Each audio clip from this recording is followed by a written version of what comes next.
Kasus siswi SMP lawan perusahaan dan Pemkot Jambi kini berakhir damai. Ditkrimsus Polda Jambi, Kombes Pol Christian Tori mengatakan keputusan damai dilakukan oleh kedua pihak, yakni Gempa Alwajon Putra dan siswi SMP SFA. Seorang siswi SMP menuntut keadilan untuk sang nenek karena sumur dan rumah dirusak oleh perusahaan China.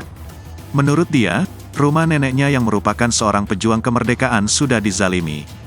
Di mana sumur dan rumah sudah berkali-kali dirusak oleh perusahaan China yang bekerja sama dengan Pemkot Jambi. Menko Polhukam RI, Mahfud MD kemudian turun tangan.